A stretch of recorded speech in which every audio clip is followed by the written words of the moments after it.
Today, inshallah, we're going to start on a new topic about networking basics. The goal from this topic actually is not to learn theoretical networking. What we would like to do here is just learn more about how to connect a device to a network, learn how networking essentials, basically, what is a network, basic network devices like hubs, like switches, like routers, things of that sort, how we connect them together, and what's the difference between each one of them and the others, things of that sort. So basically, the goal from this is to be able to connect a medical device, or at least when we start thinking about client server, for example, like what we saw in the PACS, we mentioned that one of the most widely used configurations for PACS is client server. So client server basically means that you have a server and you have many clients, and these clients have to connect to the server. How are we going to connect to the server? It's definitely through a network. How are you going to do that? Is it possible to have a computer with 1,000 connections to be able to connect it directly to 1,000 other computers? It's very unlikely that you can do that. Usually, you should actually think about devices that you can basically use in order for you to be able to do that. So basically, what we're going to do in this part of the course is to try to understand exactly how to basically build a network and how to basically choose a particular networking device for a particular application, and basically also debugging, the basic debugging of a network, or basically if you don't have, if you have a problem with a particular network device, or basically cannot connect to the network, we can actually learn how to basically do some debugging to make sure that this device is eventually able to connect to the network. Okay. So basically, we're going to start with what we call network communication model layers. This is very theoretical for us. It's too theoretical, but actually what we would like to see, or basically what we'd like to just point out, is that there are several layers, and the several layers actually start from all the way down. Okay, let me just choose a pen. All the way down here from the physical layer. Physical layer means that you're talking about the gates, the wires, the things that you can actually see, you know, they have physical presence, basically. You're talking about the actual ones and zeros that you're sending, things of that sort. As you go higher, you're talking about more abstraction, more sophistication, basically. So basically, when you talk about the data link layer, instead of just thinking about gates and ones and zeros and things of that sort, you start thinking about basic network cards. Okay, so basically here you're talking about the card, the networking card that you're using, for example. Okay, and this networking card, by the way, has a unique address, or a unique basically what we call it a physical address of the device itself. And this is unique, basically. If you get a physical address, a particular physical address, it's unique to your networking device. If you have 1,000 computers and you bought the same kind of networking card to each one of them, each one of them will have a different physical address. So basically, this card is unique. In the second layer here, you're talking about communicating between networking cards. So instead of a physical layer doesn't know any addresses, doesn't just knows about ones and zeros, and that's it. So basically, you're really not aware even that there is a networking card there, okay? Here, you're sending a particular message from a networking card to a networking card, another networking card. Okay, so basically this is becoming a little bit more specialized or more sophisticated here. When you go a little bit higher, you start talking about what's called internet layer, or IP. This is basically where you have another address that is basically assigned by the network. And this address is different from the physical address. And basically, this is what you usually would get in your home network, for example. Whenever you connect to your network router, for example, sometimes if it's not connected, if you basically disable the network and enable it again, It will tell you that it's acquiring an IP address. Okay, the IP address is like an address that can be basically used for this computer on the network. Okay, so this IP address is different from the physical address, and it's definitely much more sophisticated than the physical layer communication that doesn't know any addresses. And as you go higher, you're talking about here the last one actually is basically the process layer. Basically, the last one here is the application layer, which is like the browser, like whatever application you're using that uses the network. So basically here you have a much higher level. Basically, you're not seeing any of the other levels, but you're actually using all of them in your communication.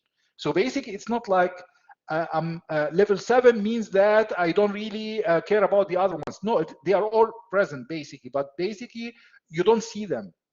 You have an abstraction of these layers, and basically as you go higher, you have much easier interface. You don't really have to worry about so many things.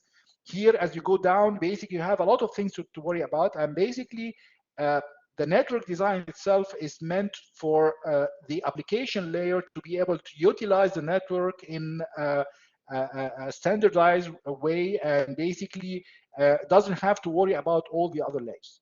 Okay, so basically there are two models for the networking layers. Basically, what's called OSI stack or OSI protocol, open system interconnect protocol, basically, and the Department of Defense protocol, Department of Defense in the US. All of them actually started in the US.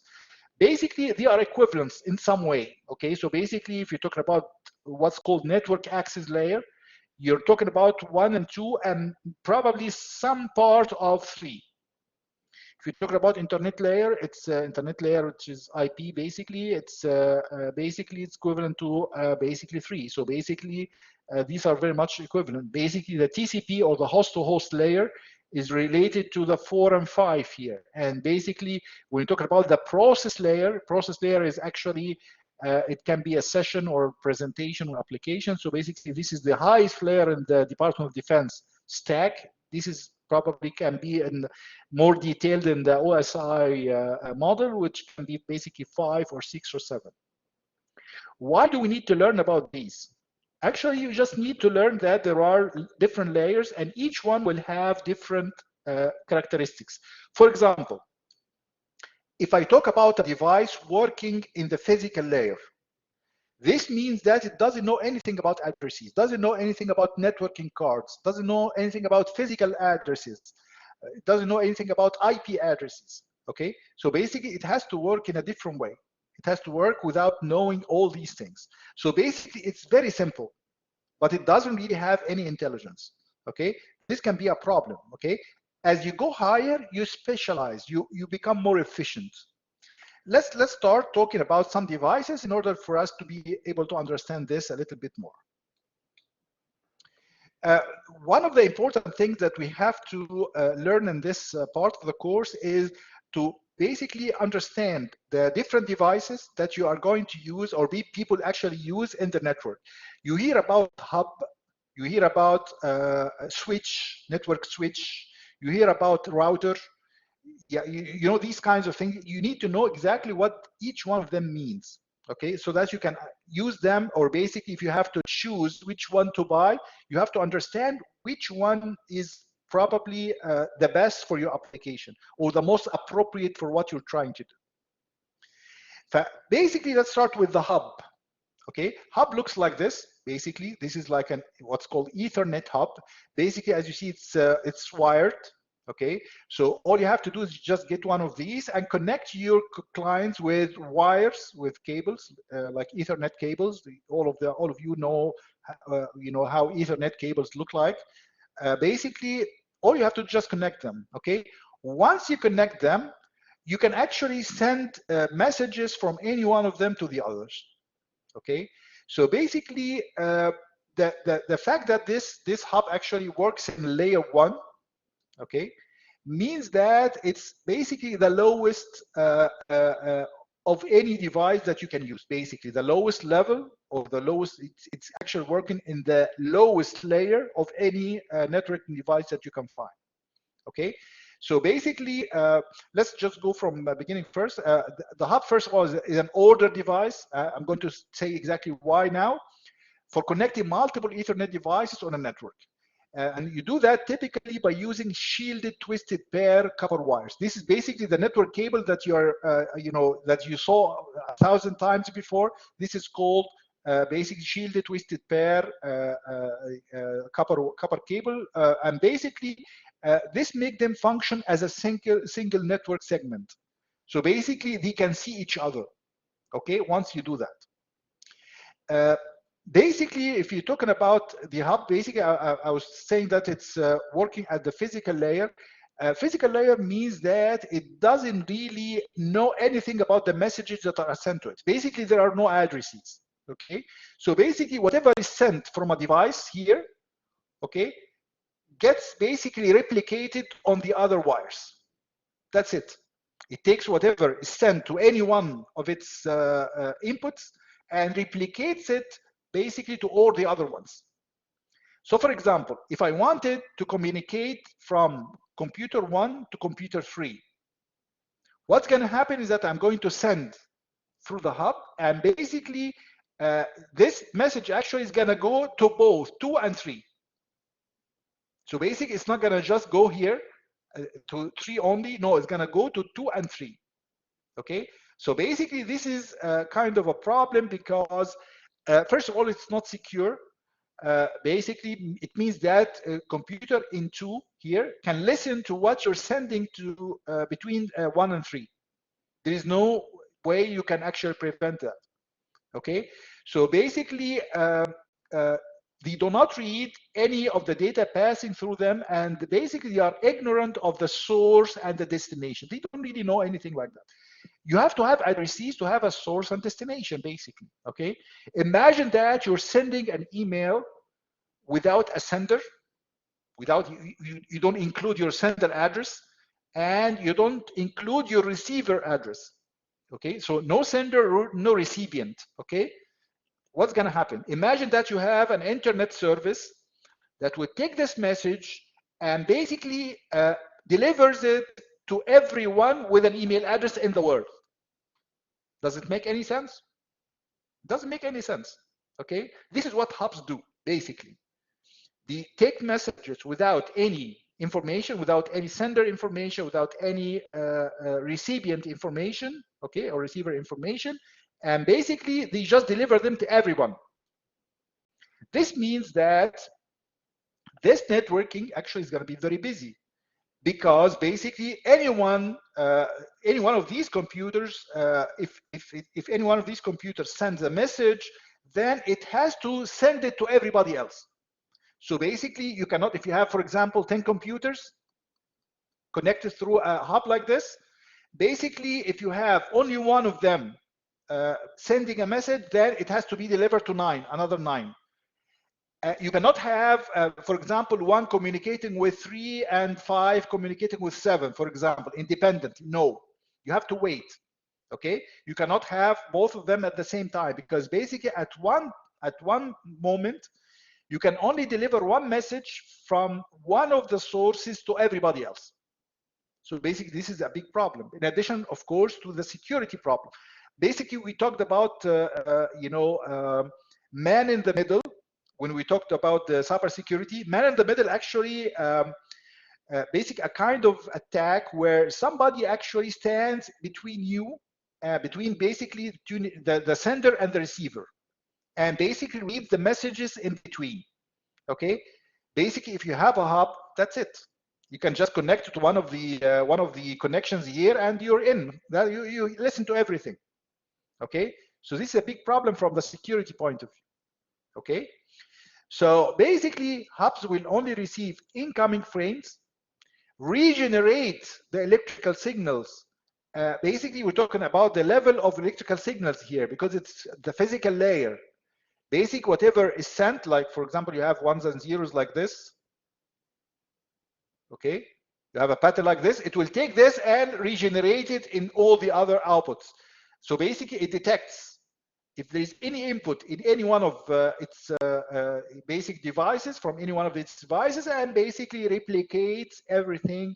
The electrical signal doesn't understand what electrical signals are there, what they mean, what are they intended for. You don't really care about all these things. You just take everything and basically distribute everything to, or whatever is received, to everybody else. Okay, so basically it regenerates the electrical signal and sends the frames out to all the other devices connected to the hub.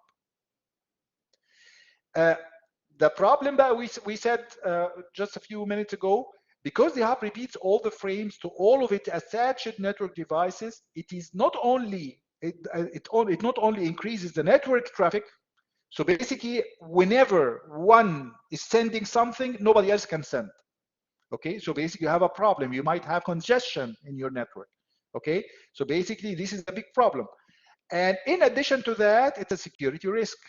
Basically, it's very difficult to imagine that you can use a device like this in an office or in anywhere else. Or imagine that you have something like this in a public network, for example, or basically in a university, for example. Okay, it would be very be actually possible if, for example, a professor is sending the exam to his colleague to review, for example, all the students can see that. Okay, that would be nice, right? That would be an advantage. But actually, it's not going to be an advantage, you know. Okay. You probably try to do that before the midterm. Okay, midterm is coming soon. So basically, try to hope that we are using hubs at King Abdulaziz University, but unfortunately we don't. Okay, that's fine. So basically, because of these two problems, so basically you have very clear two problems, and you have to really understand the difference, or basically the disadvantages of each device, so that you can select wisely or select appropriate devices for a particular application. You have here two big problems. Hubs are rarely used today, and many organizations restrict or even prohibit their use. So basically, they can restrict them to, for example, if you are working at, for example, at a company, you probably have different departments. So you might use hubs in basically in a particular division where everybody basically is working together on something. But you cannot have hubs that connect everybody else. Okay. So basically, you might restrict it, but actually, right now, actually, there is no need actually to have a hub, okay? Because actually, what we're going to talk about, the next device we're going to talk about, is very much, you know, already replaced the hubs. Basically, people use switches instead of hubs, okay? So basically, hubs are not a good idea, okay? You hear about them. They had time where they actually had a function, but right now, because of the many problems that they cause, because of the network traffic now is much larger than it used to be, and basically the security risks are very much real. So basically, we try to avoid hubs. Okay. So basically, this is the first device we talk about. The second one is what's called switch. Okay, network switch. Unfortunately, you're not attending this class physically. If you are actually at the university, basically it's very easy to go and see the switches that connect the networks, or basically the physical network of, or the cable network of the electrical and computer engineering, for example. You're probably going to find a room with devices that look like this, with many inputs. They don't just have maybe eight. This is like a home network, something like that. No, the other ones I have much more, basically. Sometimes you have maybe 2 layers, basically like 2 columns or two rows of connectors like this. And basically they connect all the computers together, and they connect them to the main server, or basically the main switch at the university, so that they can all see each other. What's the difference between a switch and a hub? Basically, network switch is a device that connects network segments together with a degree of intelligence. Degree of intelligence, why does it have a degree of intelligence? Because actually it's working at a layer 2. It's working at what's called the data link layer, okay? So basically, layer 2, we're talking about knowing the network cards, okay? The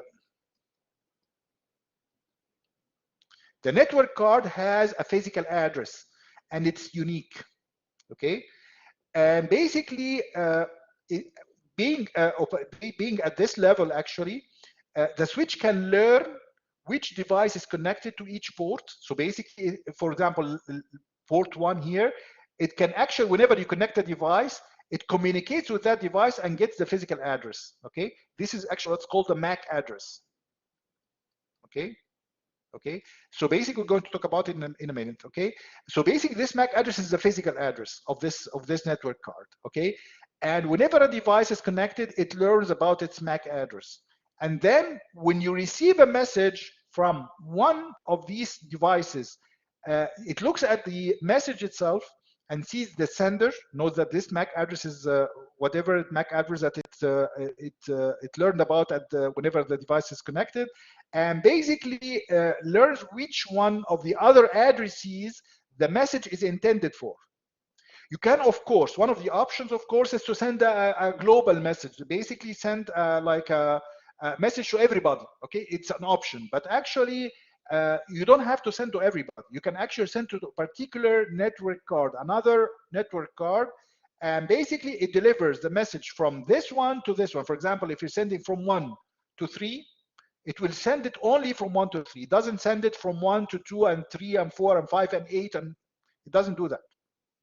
Okay, so basically the switch can learn which device is connected to each of its ports and forward only the frames intended for that specific device, which is called unicast. Cast basically is like transmission, or what you, for example, the television, you call it broadcasting, okay? So basically broadcasting is one of the words that we're going to talk about. Broadcasting, you're sending from a sender to everybody. Unicast, you're sending from you're sending a transmission like the TV signal or something like that, but it's not intended for everybody. It's intended only for a particular device. So basically, this is much more efficient.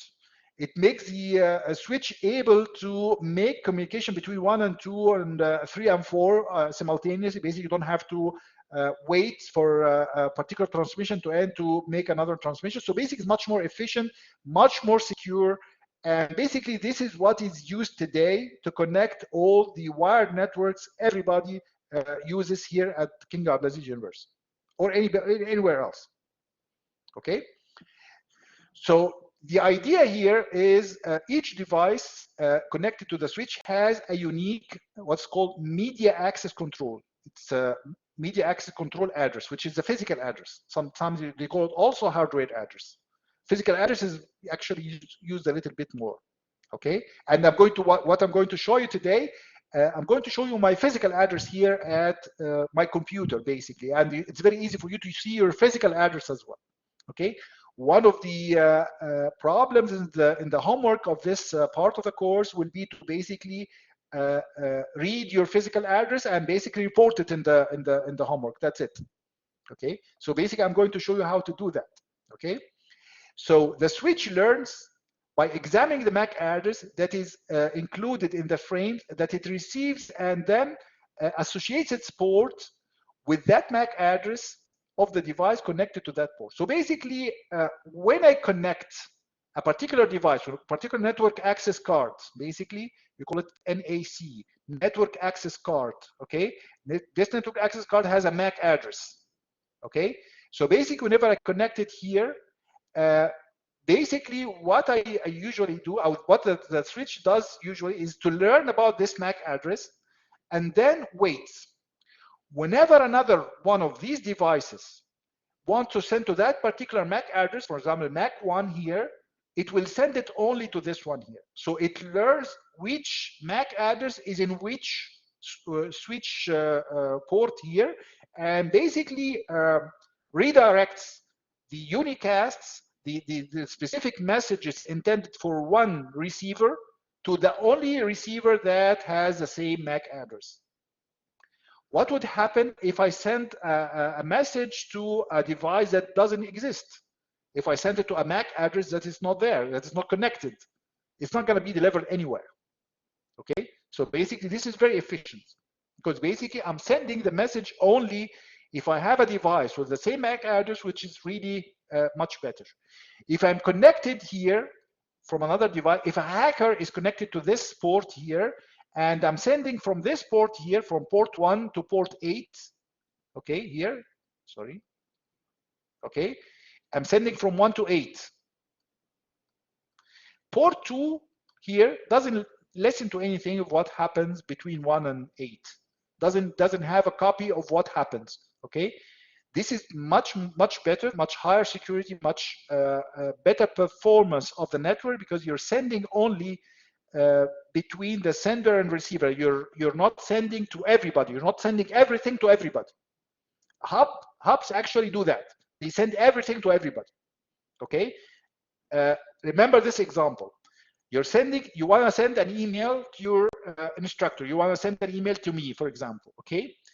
If you're using a hub, what the hub does is basically it asks you, or basically takes from you the message. That's just a message, okay?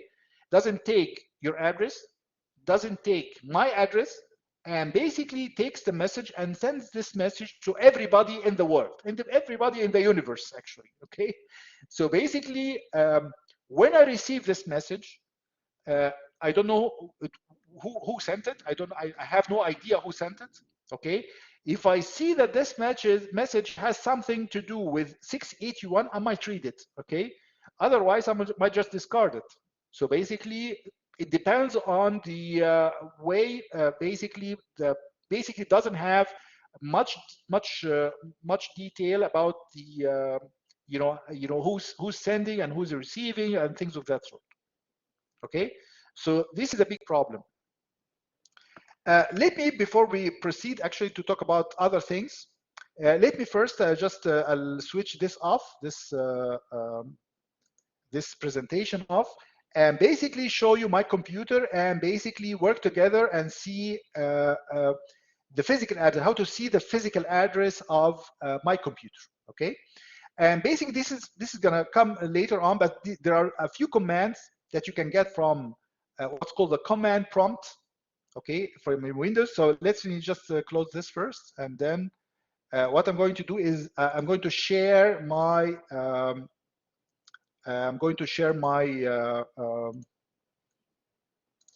my screen so that you can see everything basically.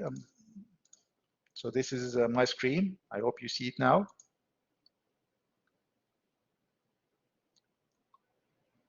Okay, so I need to start what's called a command prompt, guys. What you need to do is just go here in the search and write command, just write command. Whatever, okay, if you write command or PowerShell or whatever, they are going to work. So basically, I'm going to open that. You're going to open something that looks like this. Let me now focus on this so that the font will be much better. Just a second. But just I wanted to start from the desktop so that you can know exactly how to get this. But now, since I have the command prompt, okay, this now can be focused. I can focus on that only, okay? Can you see it now? It's much better now, right? I think the font will be much better this way, okay? So now there are a few commands that you can use to learn about the, first of all, the address of your computer, a few parameters about the network in general, okay? There is a command called ipconfig, okay? If you want to get all the information, you just write /all, okay? You do this, you're going to get a lot of information. Actually, you're going to need to probably scroll a little bit so that you can see all the information. Basically, you get, as you see, a lot of information, okay? Basically, you see that the DNS suffix, basically you have a lot of information, but let's get to the important part that we need to talk about. If you look at this part here, you see something called IPv4, IP version 4 address. This is basically the address of my device. We're going to see how this will be actually obtained in the probably next lecture, inshallah. There's something called the subnet mask. There is something called default gateway. There's something called DHCP server. There is a physical address right there. See here? This is the physical address right there, okay? If you look at this physical address, if you try to do that right now on your computer, please try to do that on your computer now, okay? Just try to open the command prompt and see whether what you're gonna get is something that looks exactly like this or a different one. Please try to do that now on your computer. It's very easy. If you're working from if you're attending from your mobile, it's probably going to be a problem. But if you're working from your computer or your laptop, it's very easy to do that. At least one of you can try this.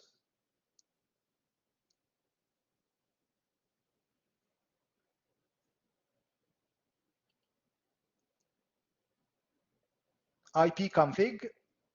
Maybe I can just put the command again. ipconfig/all.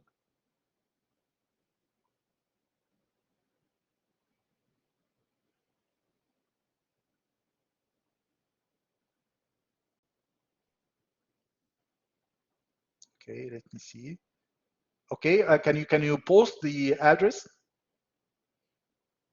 that you got? You can copy it and paste it. Okay, so it's a little bit different. You can all see it, right? You can see the chat message because he sent it to everyone. So it's very different from this one here. Actually, the physical address, it has basically, if you count the number of digits here, it's 2, 4, 6, 8, 10, 12. It's 12 digits. And obviously, all of them are hexadecimal, okay? So basically, there is a very, basically there is a standard convention on how to assign numbers to this one here. Basically, some of the digits will be assigned to, basically, if you put, for example, A0, for example, is going to be like for Intel Ethernet, or not Intel. I'm not sure about the manufacturer of my networking card, but basically it's related to the manufacturer. So basically, if you have, for example, A0, this will belong to this manufacturer. If it's B4, then it's another manufacturer. And basically, there's a convention also of some of the assignments of the other numbers here. But the one thing that you can be sure of is that basically each network access card has a unique physical address. This physical address is what we mentioned as the MAC address. It is the same as the hardware address.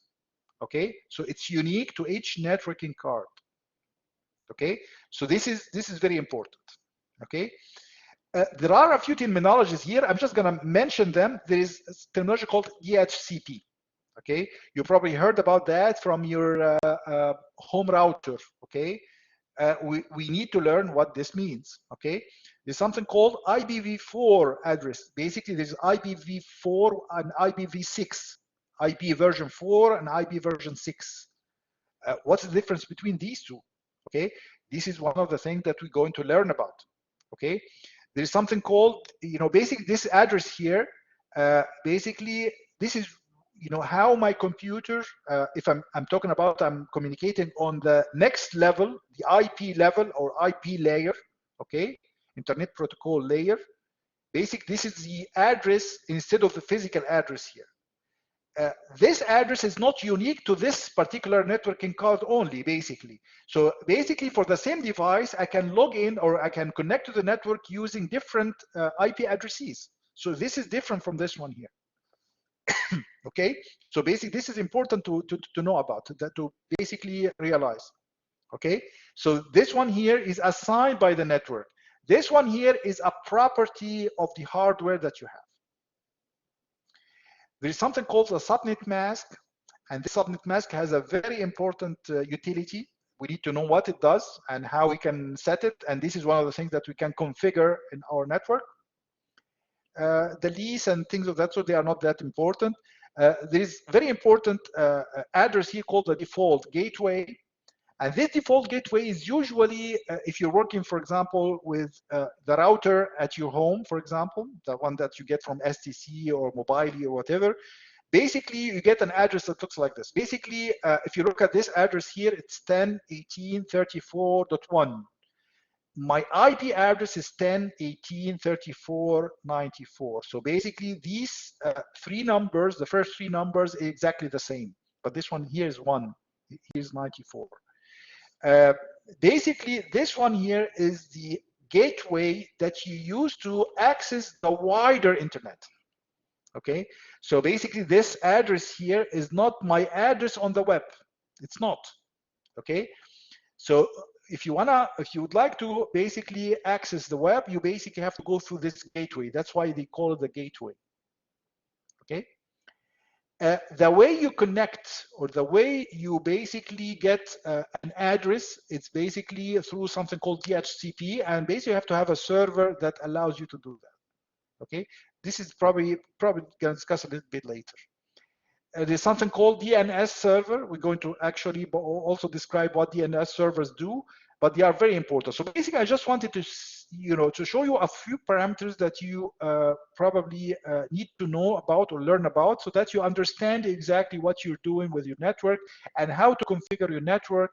And if you actually have a problem accessing the network, or if you, for example, if you connect a device and it was working fine, and then next day it's not working, how do you explain this? Okay, what kind of problems you expect to see? Okay, so basically the way you do things like that is basically you need to learn a little bit more. So basically, if you get the parameters from your computer, this is a very good start. But you need to be able to basically connect different devices to your network and try to communicate between them and try to understand basically the way things are done. So usually, or basically, if you try to do that with actual devices, it might not be a good idea. Why? Because sometimes you want to try configurations, different configurations, and if you use a different configuration that doesn't work, sometimes it's very difficult to recover. Okay, so for example, if you're working at home and you're playing with the network router, you're trying different settings and things of that sort, I think your little brother will be upset, okay, if you disconnect the internet. Basically, if his device is no longer able to connect to the router and access the internet, he's not going to be happy with you or your kid or whatever. So basically, it's much better to try to do that on a simulated network. That's why one of the tools we're going to probably work with is something called a packet tracer. Packet tracer is one of the tools that are available at Cisco training. Okay, so one of the other courses that you might actually want to be, that you might be interested in, is called Packet Tracer, Basic Introduction to Packet Tracer. This introduces this tool. We don't have to cover it all, but actually it's very easy to build a network and communicate between the different computers or the different devices of this network, basically through that simulation tool. Okay, so let me should probably try to show you how it looks like. I don't want to cover a lot of material today. So basically what I'm going to show you now is how Packet Tracer looks like. And I'm just going to try to start with basically connecting a few computers together and just show you how simple it is. Okay, and how convenient actually to try different things when you have such a simulation tool at your disposal. Okay, so I'm going to close that now. Do you have any questions about this part here?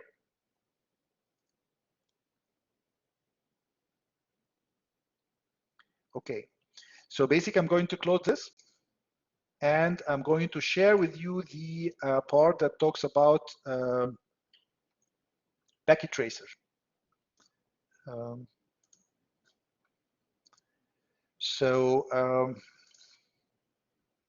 Here.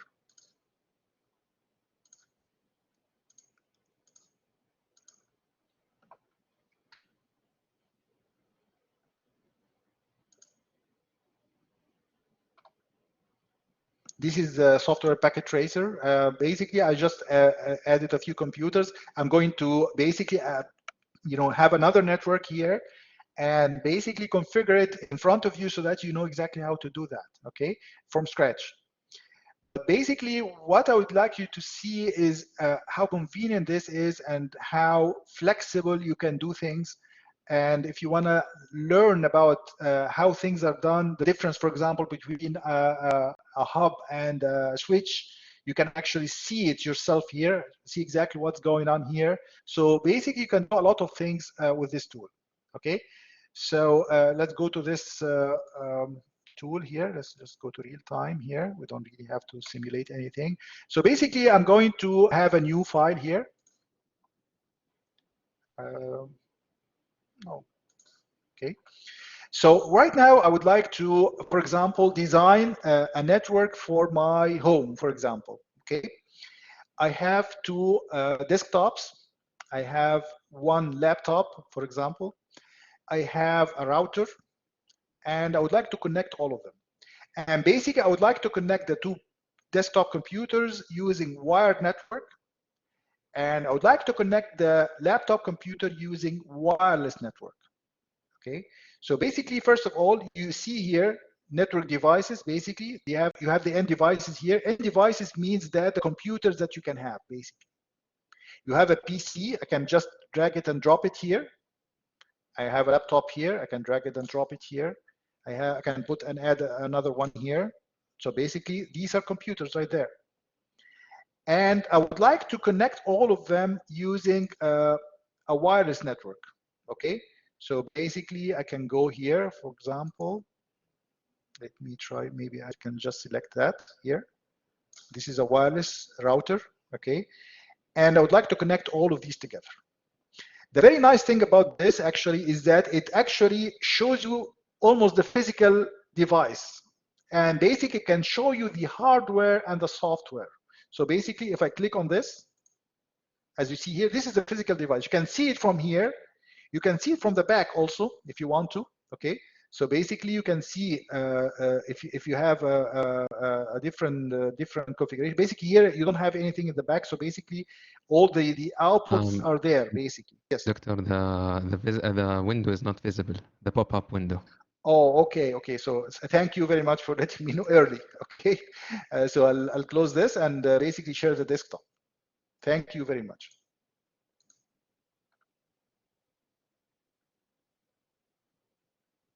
Sometimes if you have a window, basically, if I share a window, if there is another pop-up window, it doesn't show. So it's very good actually that we actually did that. So basically, as you see here, you see the physical computer here. Okay. As not only that, you can actually select to change things. Basically, these are modules that you can add. So for example, basically, you can see here that there is a networking port here that you can use to connect a device here. Connect the cable here, okay? The network cable here. If I want to remove that, I can actually add a wireless device here. I can add a wireless device. I'm going to do that actually just a second in my laptop, but actually you can do a lot of things. And also you can work with the desktop. Basically, you can see a terminal just like the one that you, maybe I can just get the, it's easier to get the programming. Maybe I can just close this here. I can get the command prompt just like the one that you saw before, okay? So for example, if I come here and write ipconfig, like the one I did before, basically it works like a computer, basically. As you see here, you don't have any addresses. It's not connected. Can you see it? And you can also see the physical address here, the MAC address. See the physical address? This is the physical address of this device. Sometimes they write it in a different way. Basically, instead of putting each two numbers together, they put each four together. It's the same number of digits. It's fine. No problem. There's no difference. Okay. So basically, here you have zeros. Basically, it doesn't make sense to have zeros. Okay. So it doesn't make sense. So basically, we have to connect this device to the router in order for us to get an address, like basically connecting your device or your mobile phone or your laptop to your router, for example. You connect it to the network that you have in your home, for example. Okay. So basically, we're going to do that now. Okay. So basically, here it's very clear that you have this port here. Okay. So basically, you can use it. I think it's this one or that one. Yeah, there are different ports, basically, but they are basically you can connect with them basically in using a cabled internet. Okay, so what I'm going to do now is I'm going to have a wire, basically. I'm just gonna get basic. This is the automatic connection. Basically, it gets you here. Basically, here you're gonna choose exactly where you're going to connect it. Okay, and here, basically, this is connected now. Okay, it's very easy. So I'm gonna do the same thing here. Connect here, connect here. Okay, so this is connected now. Okay, let's see exactly. Ethernet 2, for example. Let's see what this is connected to. This is Ethernet 1, for example. Let's see what this is connected. Okay. Okay. So basically, they are connected. They have a wire. Actually, this is not supposed to be like this. So maybe I should choose that. Remove that. I'll just delete that because actually.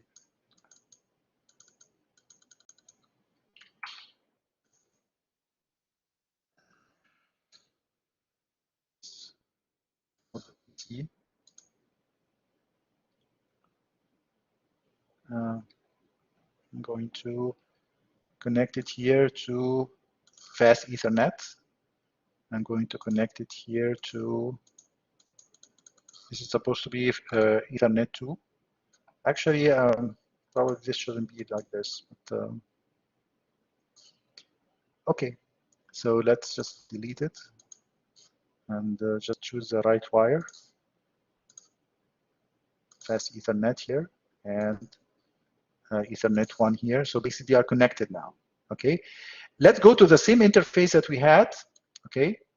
And basically if you go there to the configuration, you can see the parameters that you have here.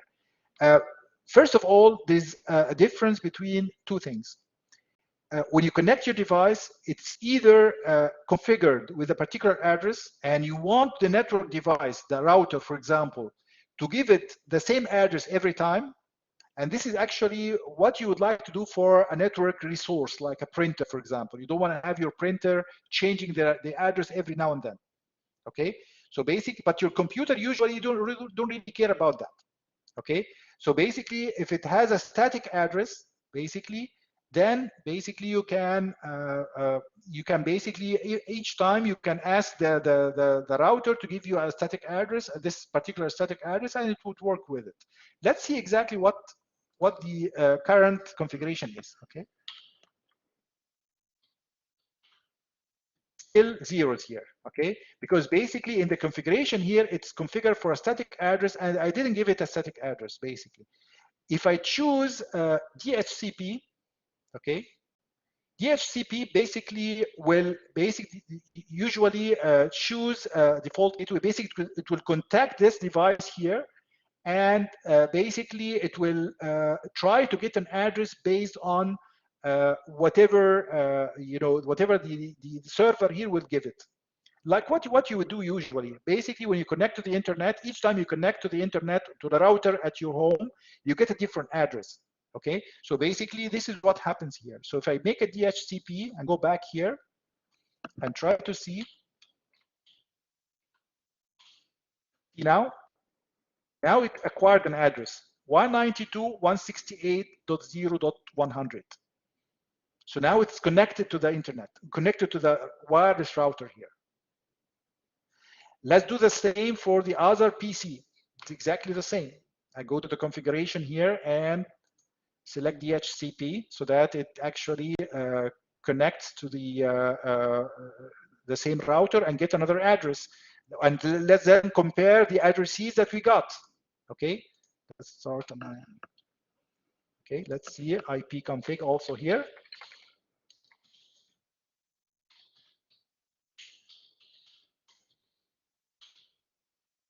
See here, here it's 101. Let's get the other one so that we can see them together. So basically you got an address here, 100 here. The other one is 101. Basically it's gonna give it a different address so that you basically have all devices in your network each having a different unique address. Okay. Let's get to the laptop now. Okay. So let's open the laptop. This is the laptop. It obviously doesn't have a wireless module. Okay. So basically here you see that it has a module here for wired internet. I would like to have a wireless network here. So what I should do, see here this part, this is basically the on-off switch. This is green, so it's working now. So basically I have to close it. And then I would like to see this module, basically, I'll remove it. See here, it's very, very convenient. And this is a wireless network module here. I can just, take it and plug it in here. So basically you see here an antenna, meaning that this is a wireless network. This is a wireless device. It's Linksys wireless network adapter. And basically this allows this laptop to work as a wireless network device. After I do that, I turn this off. See here, this is not on now. It's not green. So basically I turn it on. Now it's green. It's booting now. So I'll go to the configuration. It's already configured as DHCP. So this is fine. I go to the desktop and check the IP address if it acquired the IP address or not. Let's see, for example, let's just get here. See now the connection started to be there. Okay. So now it has a connection between a wireless connection between this device and the wireless router. So basically, if I say ipconfig, still didn't acquire the address, but actually it's going to acquire the address in a second. Basically, once this connection is established, basically right there, basically.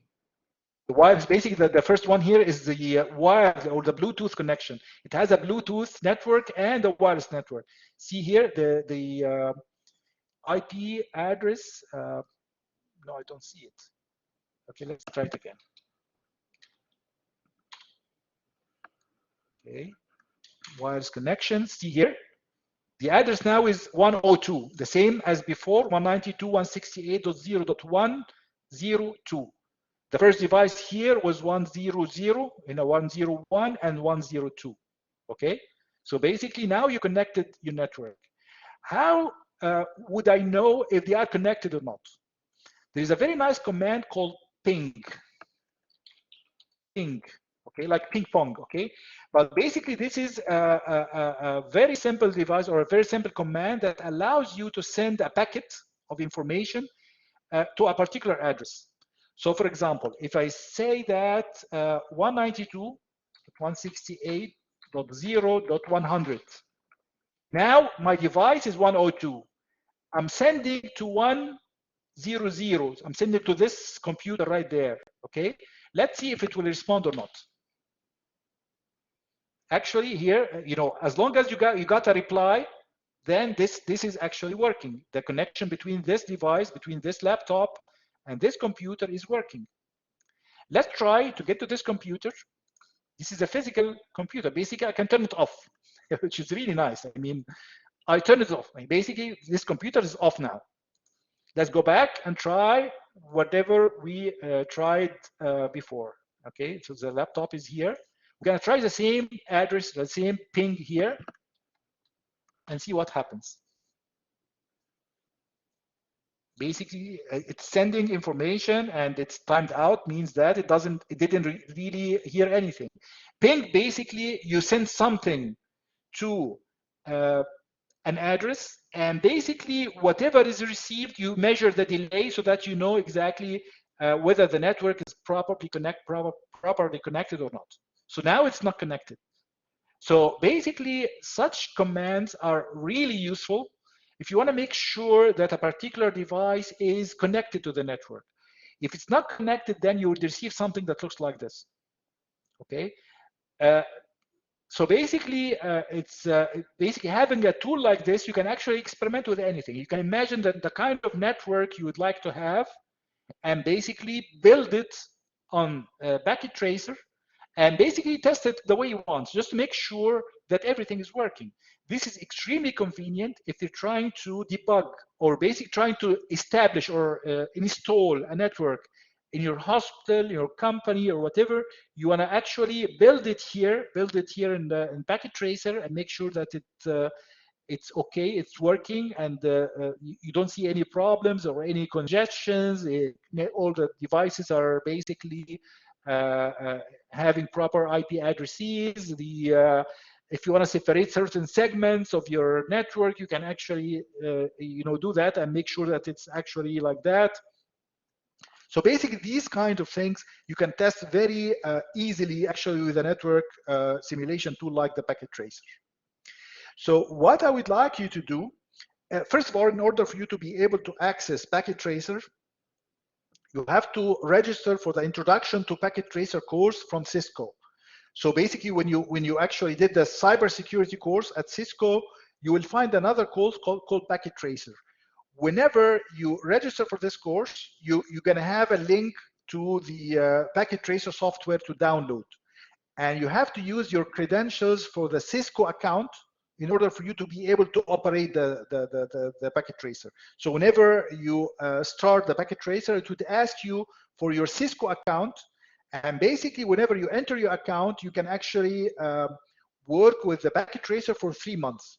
You can save this account credentials, and basically, for the next 3 months, you don't have to enter the credentials again. So it's very nice, actually. It's a very nice tool. And basically, it will make you understand network at a much deeper level. And instead of trying to experiment with the network at your home and basically make your family angry, okay, and basically cause yourself even some inconveniences. Sometimes, actually, I'm going to see things like that when you configure, for example, the router. Sometimes you actually have some configurations that if you set incorrectly, you might actually have a problem connected to the internet. So basically, you don't want to have that, okay? Of course, basically, it's easier to work with a device or a simulation tool like this and experiment with anything you want, and basically make sure you understand what's going on before you actually go and try these things on a physical network. Okay? Is that clear?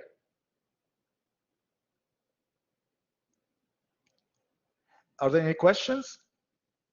Yes, clear, doctor. But there was a problem linking the PC first to the router. Right now, basically, before it was static. Now it's off. Basically, if I turn it on again, it should work. Okay, so basically, I'll basically check if it got an IP address again. Now it might get an IP address that IP config.